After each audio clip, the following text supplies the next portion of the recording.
بسم اللہ الرحمن الرحیم۔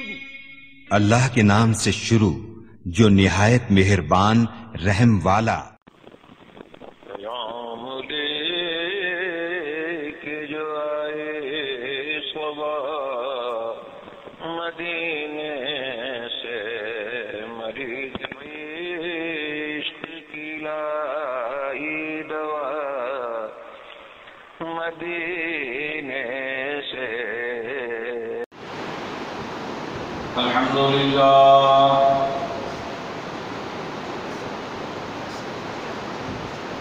لله وكفى وسلام على عباده الذين اصطفى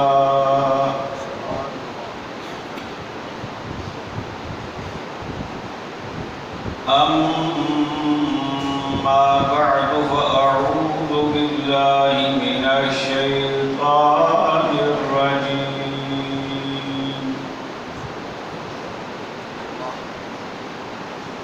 بسم الله الرحمن الرحيم.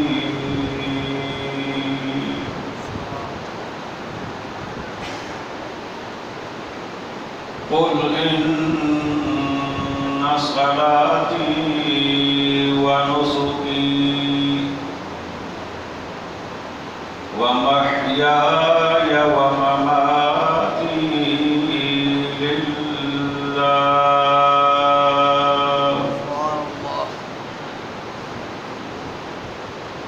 ومحياي ومماتي لله رب العالمين.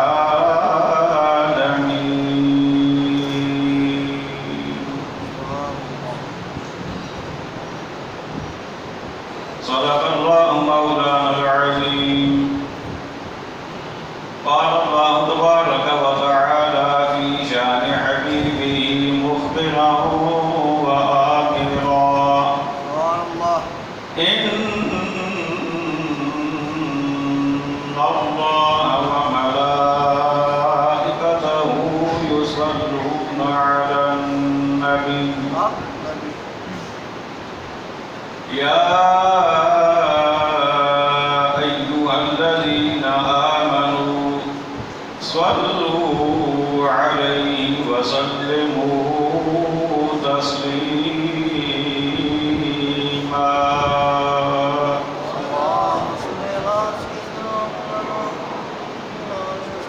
اللهم صل على سيدنا ومولانا محمد وعلى آل سيدنا ومولانا محمد وبارك وسلم. سب حضرات نے پیار سے، محبت سے اور بلند آواز سے میرے ساتھ مل کر پڑھنا ہے. صلی اللہ علیہ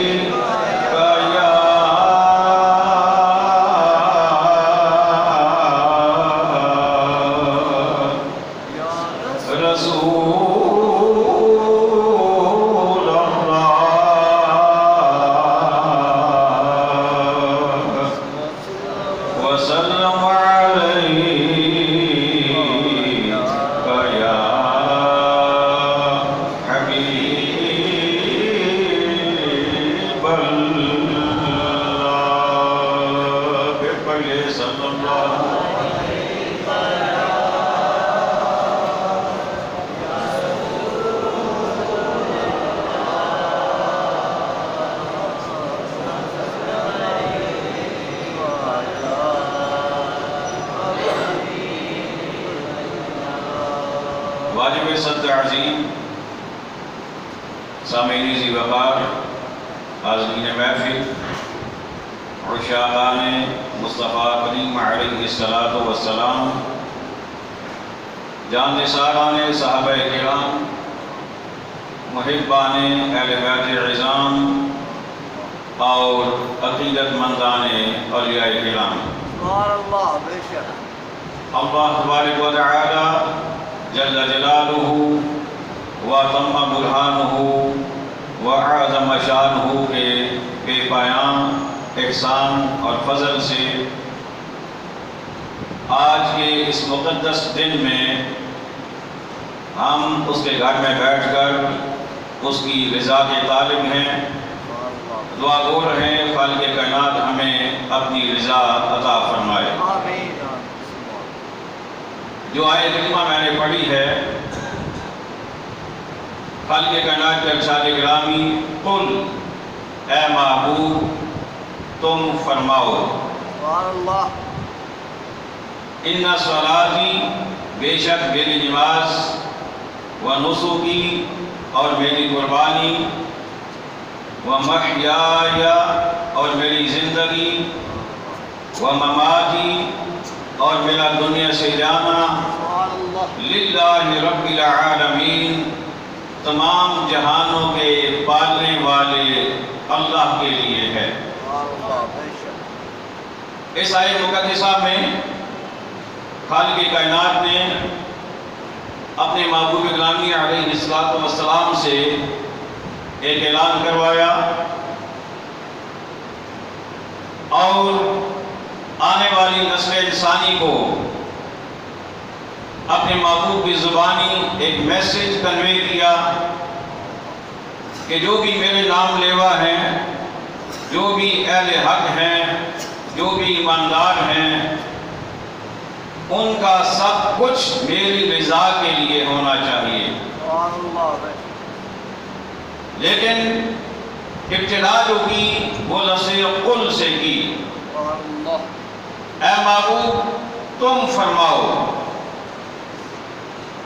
خالق کائنات یوں بھی کہہ سکتا تھا کہ اے ایمان والو، تمہاری قربانی، تمہاری نماز، تمہاری حیات، تمہاری ممات میرے لیے ہونی چاہیے، ایسا بھی اللہ کہہ سکتا تھا۔ لیکن اللہ نے ان چاروں باتوں کو اپنے محبوب کی زبان سے ہم تک پہنچایا۔ اگر آپ کو یہ بات سن کر محبت رسول نے اگر انگڑائی لی ہے دل کے اندر تو اونچی آواز سے کہہ دیجیے سبحان اللہ۔ اور یہ بات اہل حق کو سمجھ آئی، ہر کسی کی سمجھ میں یہ بات نہیں آئی اور نہیں آتی۔ یہ اسی کو سمجھ آتی ہے جس کا تعلق در مصطفیٰ سے پکا اور پختہ ہو۔ امام اہل سنت نے اس بات کو سمجھا اور پھر اپنے الفاظ میں اس کو یوں بیان کیا، قل کہہ کے اپنی بات بھی منہ سے تیرے سنی،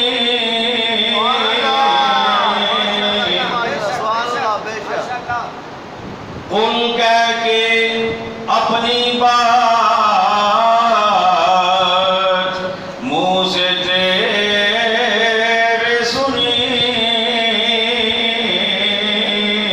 بات خالق کائنات کی اپنی، رب اپنی بات ہم تک پہنچانا چاہتا ہے، لیکن رب فرماتا ہے میرے محبوب بات میری ہوگی لیکن زبان تیری ہوگی، میں اپنی بات بھی تیری زبان سے سننا چاہتا ہوں۔ امام اہل سنت نے ترجمانی فرما دی، فرماتے ہیں قل کہہ کے اپنی بات بھی منہ سے تیرے سنی، کتنی اللہ کو کتنی پسند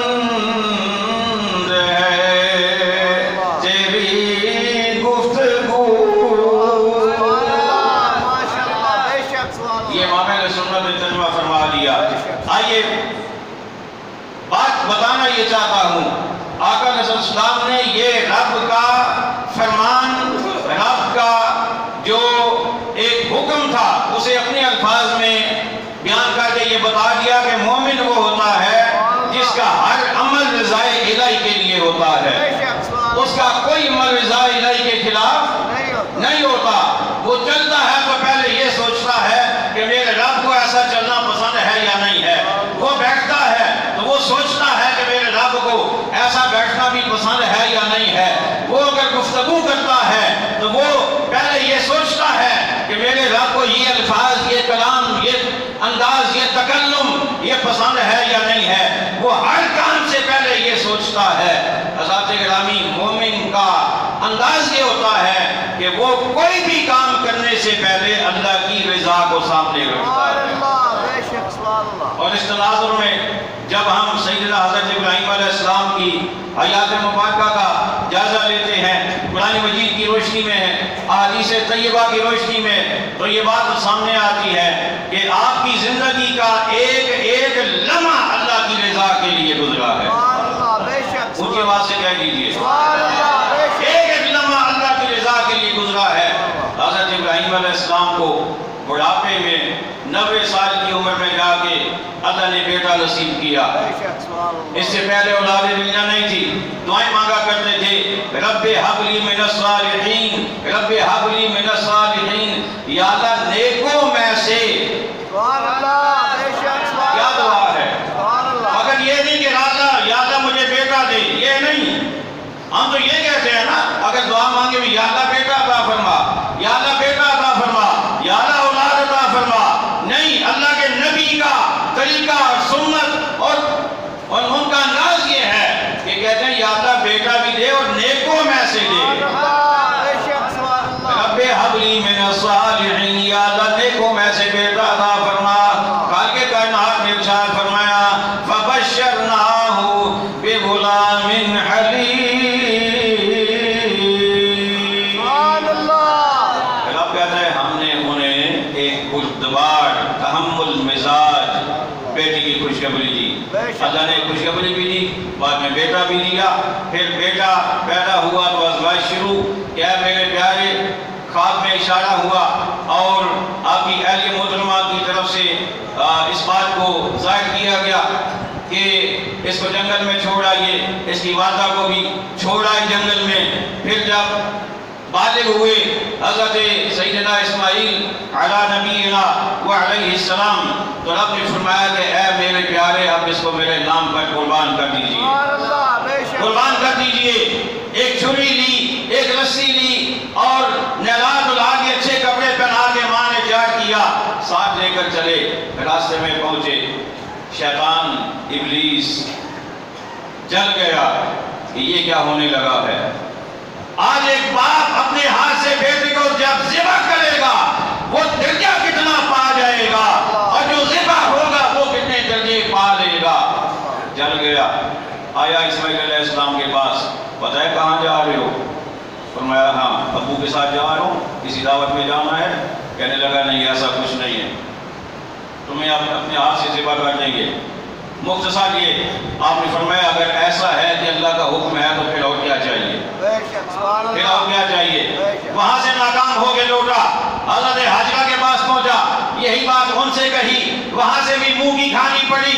آپ نے فرمایا کہ یہ تو ایک بیٹا ہے، اگر لاکھوں بھی ہوں تو اللہ کے نام پہ ایک ایک کر کے قربان کرنے کے لیے تیار ہوں۔ وہاں سے ناکام نامراد واپس لوٹا، حضرت ابراہیم علیہ السلام کے پاس پہنچا، ایک مقام پہ، دوسرے پہ، تیسرے پہ روکنے کی کوشش کی، اللہ کے نبی نے زمین سے کنکر اٹھائے اور اسے مارے، کنکر اٹھا کے مارے۔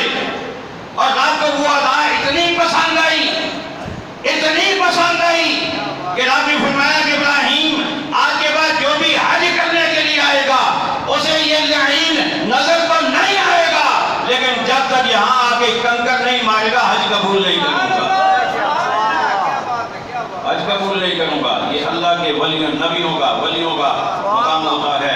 آگے گئے، بیٹے کو زمین پہ لٹایا، پہلے بیٹے سے پوچھا، بیٹے نے رضامندی کا اظہار کیا، زمین پہ لٹا کے چھری چلائی، چھری نہ چلی، غصے میں آ کر چھری کو زمین پہ دے مارا، لیکن وہ بھی کام نہ ہوا۔ اور پھر جب چھری چلانے لگے تو اللہ نے اسماعیل علیہ السلام کو ہٹا کر نیچے دمبا اپنے ذبح کروا دیا۔ یہ اللہ کے نبی کا ایک اسوہ حسنہ ہے، ان کا ایک انداز ہے، ان کا ایک طریقہ کار ہے کہ انہوں نے رب کی رضا کے لیے اپنے بیٹے کو بھی قربان کرنے سے دلیل نہیں کیا، پیچھے نہیں ہٹے۔ اور آنے والی نسل انسانی کو، اہل ایمان کو رب نے یہ میسج دے دیا